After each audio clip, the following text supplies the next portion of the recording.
और मंदिर नहीं लिखा, शिवालय। जहां शंकर का शिवलिंग हो वहां तक जाना चाहिए।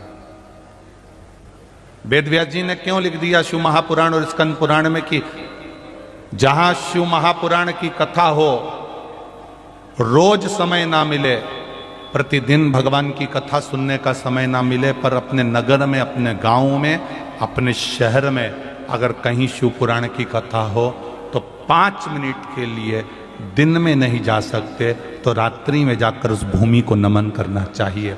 ये शिव पुराण का है।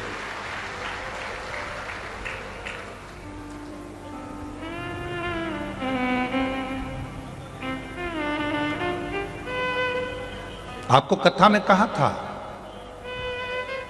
हेलीकॉप्टर को नीचे उतारने के लिए हेलीपैड पर एच बना होता है।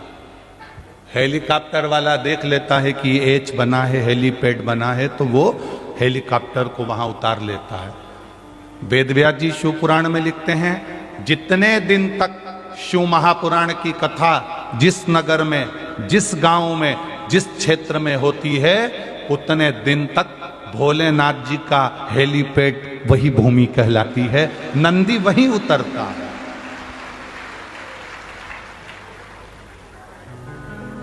वेदव्यास जी लिख रहे हैं, आपके पास में समय नहीं, आप 7 दिन नहीं जा सकते, 5 दिन नहीं जा सकते, 4 दिन नहीं जा सकते, 3 दिन नहीं जा सकते, 2 दिन नहीं जा सकते, 1 दिन पूरा नहीं जा सकते, पर 5 मिनट निकालकर, 2 क्षण निकालकर शिव महापुराण की कथा में जाना चाहिए।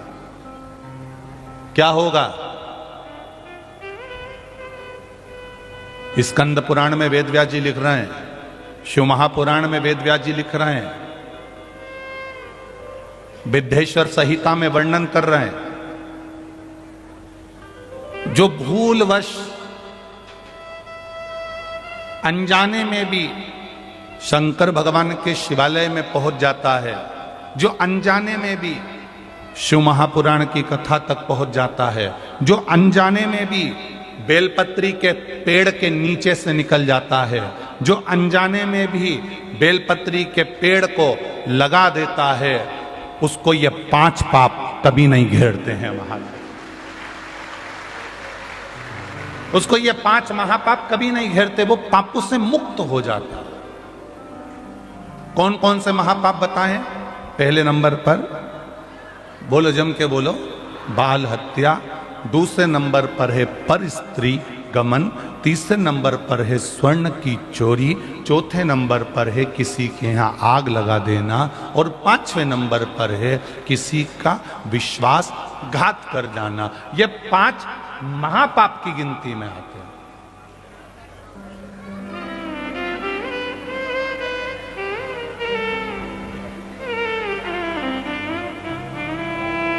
हम कितना पुण्य कमाते हैं, हम कितना जल चढ़ाते हैं, भजन करते हैं, कीर्तन करते हैं, मंत्र जाप करते हैं, श्री शिवाय नमस्तुभ्यम जपते हैं, ओम नमः शिवाय जपते हैं, नमः शिवाय जपते हैं, 12 अक्षर मंत्र ओम नमो भगवते वासुदेवाय जपते हैं, राम नाम कृष्ण नाम जपते हैं।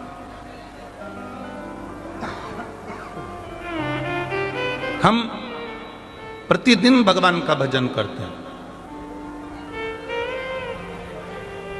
और प्रतिदिन भगवान का भजन करते हैं तो हमारा पुण्य बढ़ाते हैं। पर हमको ये नहीं मालूम कि किसी के यहां पर बाल हत्या करी गई है। इनके घर का पुरुष पर स्त्री गमन करता है क्या? या स्वर्ण की चोरी करता है? या सोने की चोरी करी है क्या? आपको कैसे मालूम पड़ेगा?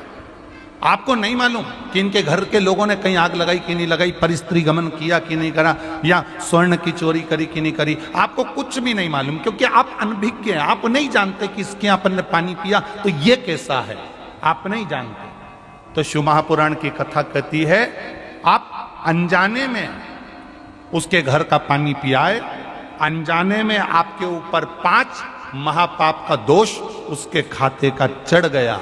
पर आप अगर रोज शिव के मंदिर जा रहे हो, शिवालय जा रहे हो, या 5 मिनट भी श्री शिवाय नमस्तुभ्यम बोल रहे हो तो ये समझ लेना कि हमने भले उसके घर का पाप लियाए थे, पर उसको हमने वापिस भगवान के चरणों में जाकर साफ कर दिया,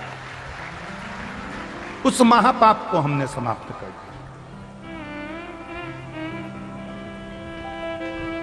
मैंने तेरे ही भरोसे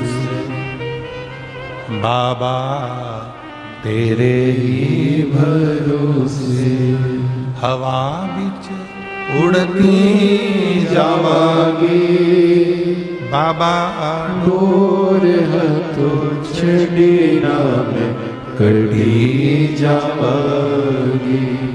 भोले मैं तेरी पतंग, शंभो मैं तेरी पतंग हवा बिच उड़ती जावागी बाबा, डोर तो छड़ी ना में कड़ी जावागी। आपको नहीं मालूम कि आपने उसके घर का पानी पी लिया।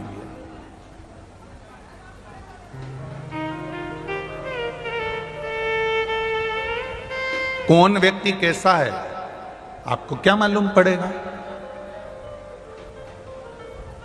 हम छत्तीसगढ़ में आए, आप मध्य प्रदेश में आए, कोई उत्तर प्रदेश गया, कोई बिहार गया, कोई उत्तराखंड गया, कोई दिल्ली गया, कोई महाराष्ट्र गया, उसको क्या मालूम कि कौन व्यक्ति कैसा, उसको मालूम ही नहीं।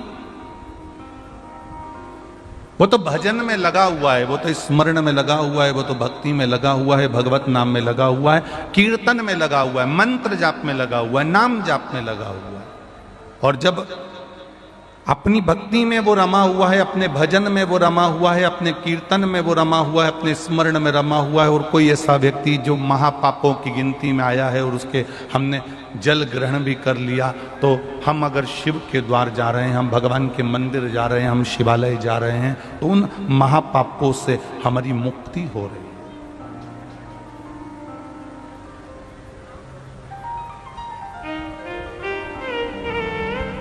एक बात बहुत अच्छे से ध्यान करना, हमने बेकार कर्म किया, अगला जो जन्म होगा उसमें हमें भोगना पड़ेगा, ये निश्चित है। पर यदि हमने थोड़ा सा भी पुण्य अपना बचा कर रखा है,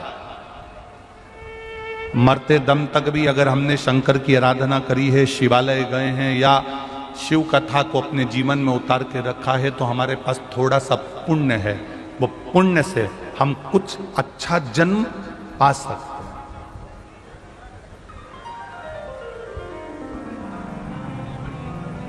दिन भर दुकान पर बैठे रहे, रविवार आया तो पत्नी और बच्चों को लेकर होटल चले गए,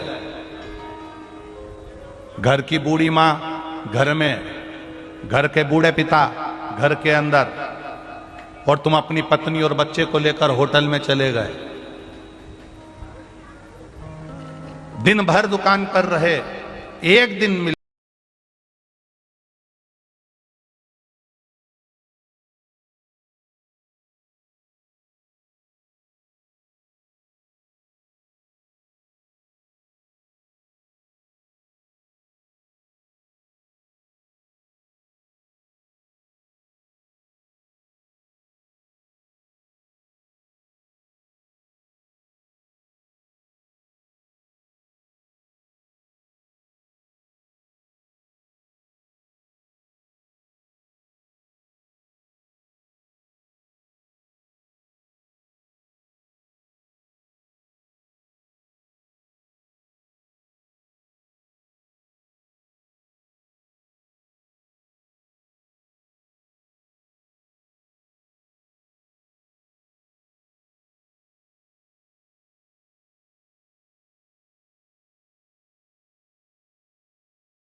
खेल में शामिल होते थे तो रस्सी कूद एक खेल होता है।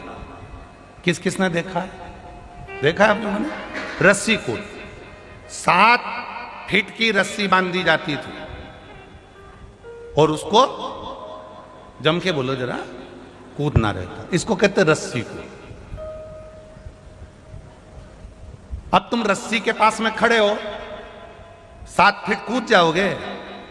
अरे जम के तो बोलो नहीं। क्या करना पड़ेगा? रिवर्स गियर लेना पड़ेगा। चले जाओ चले जाओ चले जाओ। 200 मीटर की दूरी पर खड़े होगे तो लोग तुमसे पूछेंगे, पागल है, रस्सी तो वहां थी, तू यहां क्या कर रहा है? अरे तुझे नहीं मालूम, रिवर्स लिया है गियर गाड़ी, फिर जब आगे बढ़ेगी तब देखना।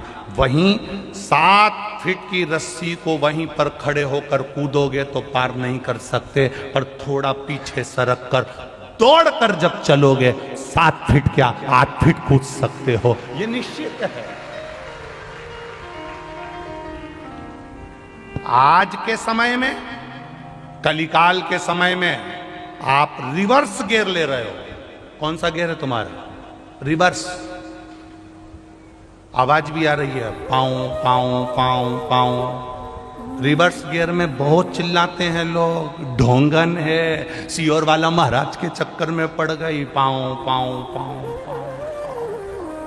मंदिर जा रही है जल चढ़ाने, क्या होता है जल चढ़ाने से? क्या होता है रुद्राक्ष पहनने से? क्या होता है समी के पत्ते चढ़ाने से? क्या होता है बेलपत्र चढ़ाने से?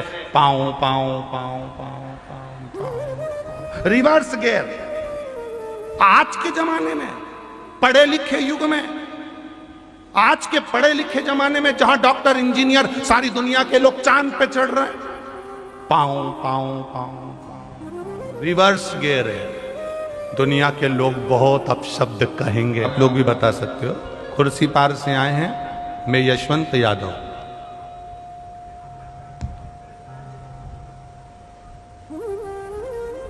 गुरुजी, मुझे पंडाल में सेवा करने का मौका मिला है, मैं सेवा में लगा हूं। मेरी माताजी की तबीयत बहुत ज्यादा खराब हो गई थी और 23 अप्रैल 2022 को डॉक्टरों ने बताया कि मेरी मां के पेट में गॉल ब्लैडर के अंदर कैंसर हो गया और कैंसर पूरा फैल चुका है। रायपुर के श्री नारायण हॉस्पिटल में जब रिपोर्ट आई तो मुंबई में भेजी गई, जिसमें रिपोर्ट आने के बाद डॉक्टर ने बताया कि मेरी माताजी के कैंसर 4th स्टेज का हो गया। ग्राइविडर के अंतर्गत 4था स्टेज कैंसर का है। मां बच नहीं सकती, बहुत कैंसर पूरे शरीर में फैल गया। डॉक्टर ने कहा था ये मात्र 6 से 7 महीने जीवित रहेंगे, उसके पश्चात आपकी माता नहीं रह पाएंगे। मैं बहुत परेशान था गुरुदेव। तब लोगों ने कहा कि आस्था चैनल पर आने वाले कथा को सुनो। मैंने आपकी कथा श्रवण करना प्रारंभ करी और पशुपति व्रत करना प्रारंभ किया। महादेव जी के शिवलिंग पर जल चढ़ाता, उस जल को अपनी माता को ला कर देता। बेलपत्र चढ़ा हुआ मेरी मां को खिलाता। डॉक्टर ने तो कह दिया था 6-7 महीने तक रहेंगे और कैंसर 4th स्टेज का है। 3 महीने शिवजी पे चढ़ा हुआ जल और बेलपत्र देना चालू करा। वापिस मेरी माता को लेकर सीटी स्कैन कराने के लिए लेकर गए और जब सीटी स्कैन कराने के लिए लेकर गए तो रायपुर के एक प्रसिद्ध हॉस्पिटल में जब हमने उनकी जांच कराई, बाबा की कृपा देखिए गुरुदेव कि उस सीटी स्कैन कराने के बाद में वो सीटी स्कैन हमने मुंबई भेजी और बाबा की कृपा से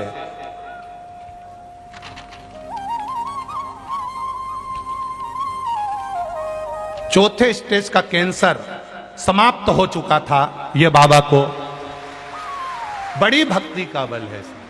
ये कैंसर था और कैंसर जब समाप्त हुआ, उस दोनों की रिपोर्ट मैंने इस फाइल में लगाई है, डॉक्टरों की, जो इस फाइल के अंतर्गत लगी हुई है। चौथे स्टेज का कैंसर, इन्होंने एक बात बहुत अच्छी लिखी है,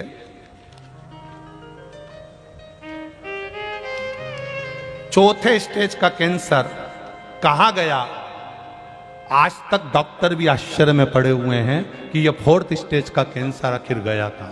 अर्थात यादव जी दवाई लिए, औषधि ले, मना नहीं है, डॉक्टर को भी दिखाओ, मना नहीं, सारी जांचें भी कराओ, मना नहीं, पर उन औषधि को लेते लेते भी भगवान पर विश्वास रखिए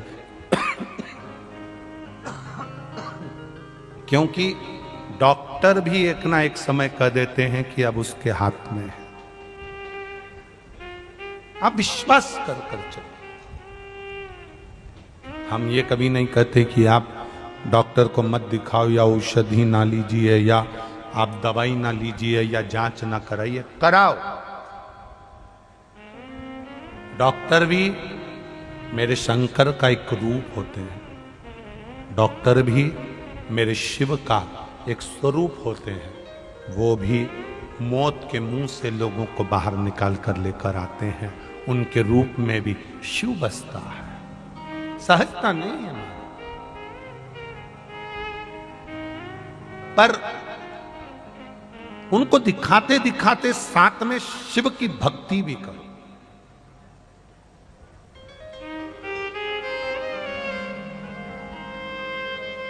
भगवान शंकर का भजन भी करो, शिव स्मरण भी करो।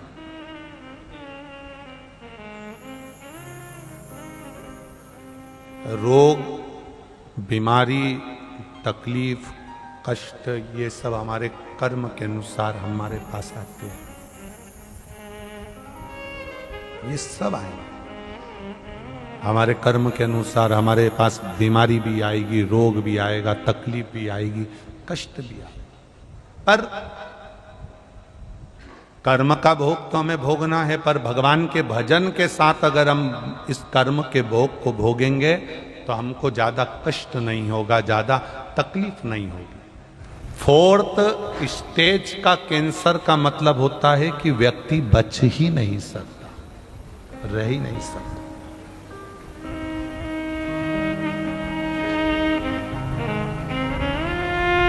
कई लोगों को लगता होगा सियोर वाले गुरुजी इतने सारे पत्र पढ़ते हैं, रखते हैं। हम उनसे निवेदन करेंगे, इन पत्रों में इनका एड्रेस और मोबाइल नंबर सब कुछ रहता है। हम तो आपके शहर में आना तो होता नहीं है, और विटलेश सेवा समिति का कोई सदस्य कभी किसी गांव में, किसी नगर में, किसी शहर में जाकर कोई चंदा नहीं मांगता, कोई रसीद नहीं काटता, ना तुमसे कुछ लेने के लिए आता। हम किसी को नहीं जानते, वो तो ये आपके पत्र होने आते हैं तो पढ़ लेते हैं, और पढ़ लेते हैं इसलिए आप तक पहुंचा देते हैं कि आप चाहें तो इनके पास जाकर संपर्क कर सकते।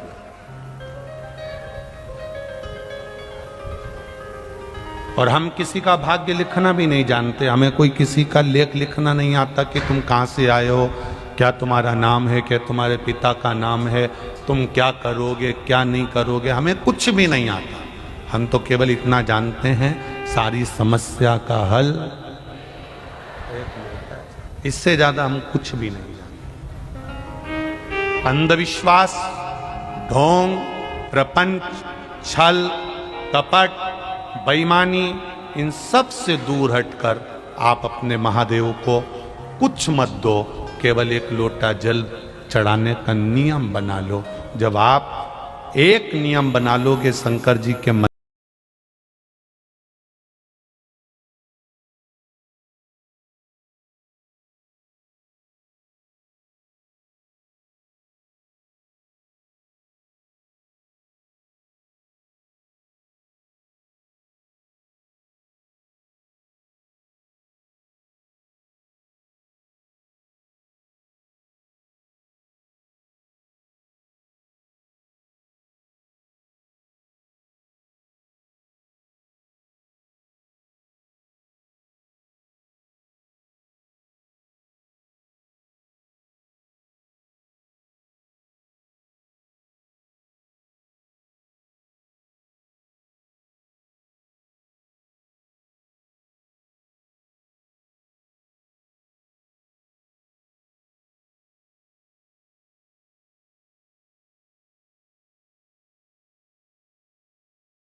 बबीता जी कहीं बैठी हो तो हाथ हिलाइएगा। बबीता साहू, मेरा मोबाइल नंबर ये है, मैं तालपुरी में रहती हूँ। कहीं बबीता जी बैठी हो तो हाथ हिलाइएगा। इधर है क्या? ठीक है, दोनों हाथ हिला दीजिए एक बार। तालपुरी में रहती हूँ गुरुदेव। 5 साल से बच्चेदानी में गठान थी, बहुत परेशान थे। रायपुर भिलाई के सारे हॉस्पिटलों में दिखा लिया, जांच कराई तो बच्चेदानी में गठान, और डॉक्टर ने कहा था ये गठान आपकी बढ़ चुकी है और वो गठान अंदर से फूट रही है, तो इसमें कैंसर है। कैंसर की पूरी संभावना है, पूरी बच्चेदानी को ही निकालना पड़ेगा। क्या करा जाए गुरुदेव? बड़े दुखी थे, मन में बड़ा भय भी था कि जांच के लिए जाएगी और डॉक्टर बोल रहा है कि कैंसर जैसा चांस है। करा क्या जाए? किसी ने कहा टीवी पर कथा आती है, कभी 1 बजे कभी 2 बजे आ जाती है, तुम सुनो। उस दिन हमें आधे घंटे की कथा मिली, हमने सुनी, बाबा से प्रार्थना करी। मंदिर नहीं जाते थे, मंदिर जाने का नियम बना लिया। शिवजी पे चढ़ा हुआ जल चढ़ाते, उसको पी लेते, एक बेलपत्री उठा कर लाते, कुंदकेश्वर महादेव का नाम लेकर खा लेते। बाबा, हमने बाबा से प्रार्थना करी कि आपकी कथा मिल जाए। कोकड़ी में जब 7 दिन की शिव महापुराण की कथा हुई, हमने वहां जाकर पंडाल में बैठकर कथा सुनी। तीसरे दिन आकर हमने जांच कराई और बाबा की कृपा से जब गठान की वापिस जांच कराई गई भिलाई के हॉस्पिटल में, तब बच्चेदानी में गठान नहीं थी और कैंसर के चांस समाप्त हो गए, जिसकी रिपोर्ट मैंने फाइल में लगाई है, जिसकी रिपोर्ट मैंने फाइल में लगा दी है। ये शिव तत्व है, यह औघड़ी है। बैठिए बहन, हर हर महादेव, बैठिए। शिव तत्व है। एक पत्र और बड़ा सुंदर है, देखिए।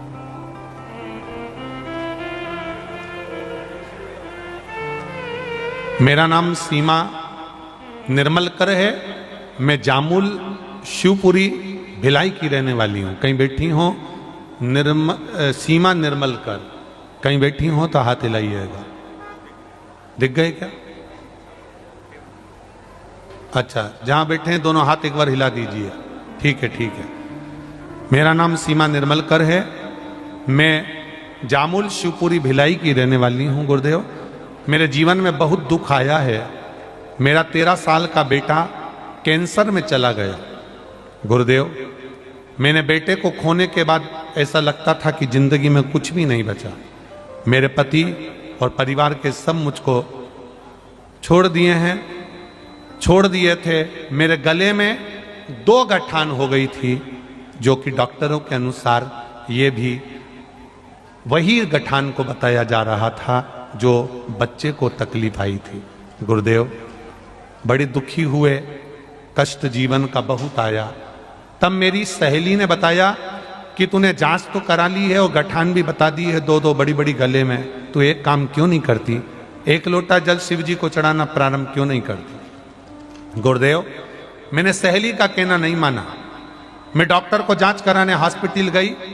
हॉस्पिटल में जब भर्ती हुई, तब नर्स ने मुझे कहा, दीदी आप 1 लोटा जल शिव जी को चढ़ाना प्रारंभ करो और एक बेलपत्री खाना चालू करो। मैंने उससे कहा, गले में गठान है, बड़ी दर्द देती है, कैसे खाऊंगी? प्रयास करो दीदी, शिव जी पर जल चढ़ाओ। जब मैंने नर्स को भगवान का स्वरूप समझकर घर आ गई और जल चढ़ाकर पीना प्रारंभ करा, बेलपत्र खाना प्रारंभ करा, आज मेरी गठान गल चुकी है। मैं बाबा को यहां प्रणाम करने आई हूं। ये शिव तत्व है।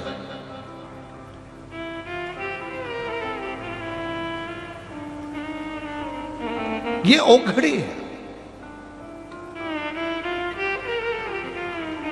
बैठिए बहन, हर हर शिव तत्व को जानिए।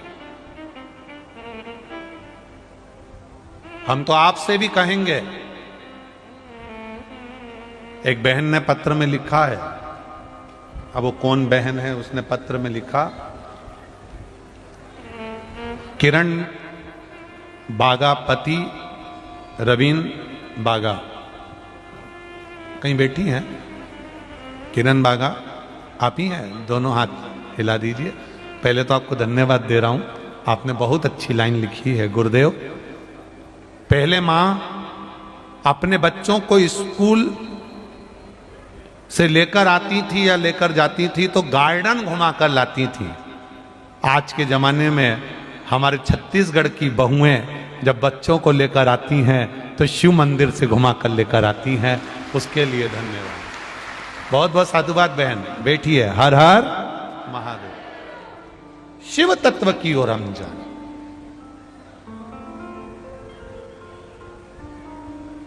किसी के कपड़े पहने देखते हो तो नकल कर लेते हो।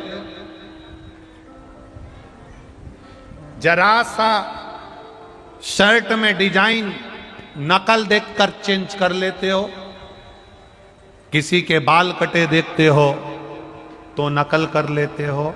मेरा निवेदन है, जब कपड़े देखकर नकल कर लेते हो, बाल कटे देखकर नकल कर लेते हो, घर के पर्दे देखकर नकल कर लेते हो, तो किसी को एक लोटा जल चढ़ाते देखकर भी नकल करना प्रारंभ कर।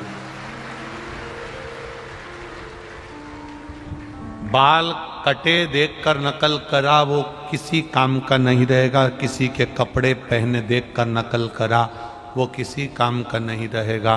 किसी के कपड़े पर्दा देखकर नकल करा वो किसी काम का नहीं रहेगा। पर एक लोटा जल किसी को देखकर चढ़ाना प्रारंभ करा तो वो काम आ जाएगा। ये निश्चित है, वो देगा, उसका फल हमको मिलेगा, प्राप्त हो।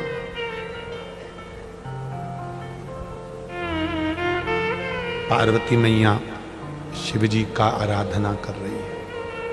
पार्वती मैया शंकर भगवान को जल चढ़ा रही है। पार्वती मैया शिव जी की एकांत में आराधना कर रही है। उनकी सहेलियों ने देखा, सखियों ने देखा, और सखियों ने देखा तो उन्होंने भी शंकर जी की आराधना करना प्रारंभ किया।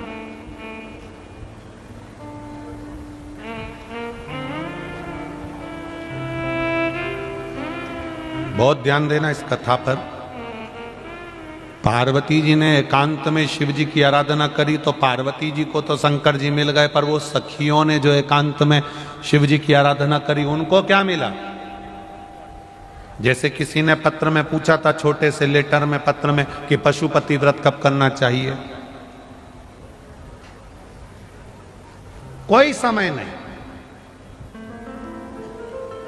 रामकृष्ण परमहंस जी से स्वामी विवेकानंद जी ने पूछा था कि भगवान का भजन कब करना चाहिए, भगवान का नाम कब लेना चाहिए। रामकृष्ण परमहंस जी ने कह दिया था, मरने के 1 मिनट पहले। तो स्वामी विवेकानंद जी ने कहा, मरेंगे कब, किसको मालूम। तो स्वामी विवेकानंद जी के शब्द सुनकर रामकृष्ण परमहंस जी ने कहा, जब तुम्हें मरने का समय नहीं मालूम कि कब मरोगे तो फिर दिन भर भजन करो, कभी भी मर सकते हो। जब मौका मिले तब भजन करिए। घर में जब समय मिल जाए तब एक लोटा जल लेकर शिव के मंदिर में चले जाए।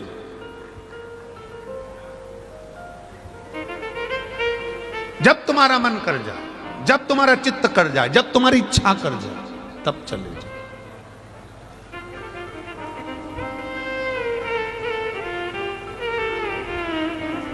एक बहू ने प्रश्न किया था नंदुरबार में कि हमारा पति मंदिर नहीं जाता और हम चले जाएंगे तो क्या उनको फल मिल जाएगा। बोलो रे छत्तीसगढ़िया, सबले बढ़िया, बोलो तुम, बोलो ऐसा हो सकता है?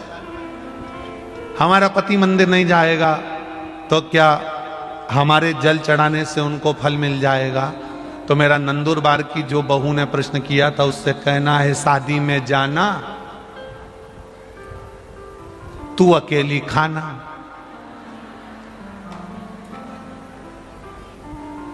रसगुल्ला तू खाना,